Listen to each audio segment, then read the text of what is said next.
Thank you. Corinne Bailey Ray. Hello, Hey, how are you?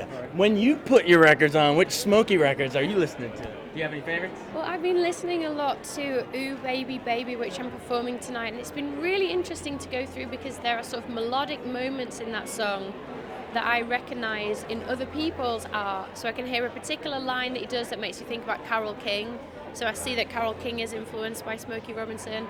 I hear Smokey sing, "I'm crying," and then I think about "I Am the Walrus," which comes out a few years later with the same lyric and the same melody. So he's like incredibly, I think he's very inventive. You know, a lot of his singing is improvising, and you know, when you're a singer and you're just listening to someone just peel off like melody after melody after melody, and then I'll see him do it live, and it's different ones, different ones, different ones. Yeah.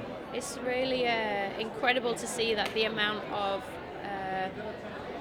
ideas that you can sort of generate, you know, in a moment. So that's the sort of song that I've got really deep with in the last few weeks, and I've been preparing to do this. But Who's Loving You is a song I knew through the Jacksons, and obviously that's his song.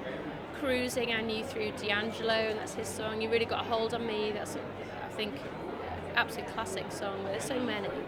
What are you going to be performing tonight? I'm singing Ooh Baby Baby. So that's why. Okay. Well, when do you remember when you first discovered Smokey?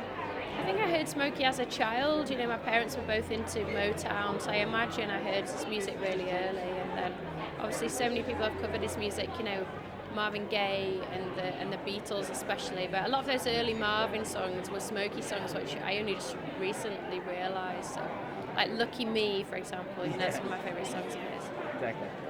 Hi, Corinne. I wanted to ask you specifically about the music industry today. You're honoring a legend tonight in Smokey Robinson. You've probably heard a lot of people say music today isn't what it was in the past. It's not what it used to be. What do you think's missing in the music industry today? I think there's several things, but it's not just the industry. I think all these artists come out of their particular historic moment. You know, Smokey was talking last night about growing up with Chopin and Mozart and Beethoven and the Gershwins and, you know, the American Songbook and jazz. That was the pop music that he was listening to. So all those influences go into something. I think he's a brilliant poetic writer. And then he's writing at a particular historic moment when people are struggling and people are sort of crying out for political and social change. And I think you can't extricate the person from their environment. So, I mean, there are a lot of things that are troubling in the world, and I think it's a responsibility of writers to engage with those things. And so I think that the best musicians are people who sort of recognise the times and try and be salve. You mentioned the change going on in America. There's a lot of protests post-election going on. Is there any message you have for that situation, and a message you think musicians should adopt in their art? I think that protest is really powerful and important. I think speaking truth to power is something that's necessary and something important for artists to do, and to be in touch with instinct. And so, I'm really happy that all these different protests are happening. And I think, the most important issue facing all of us is, you know, environmental change.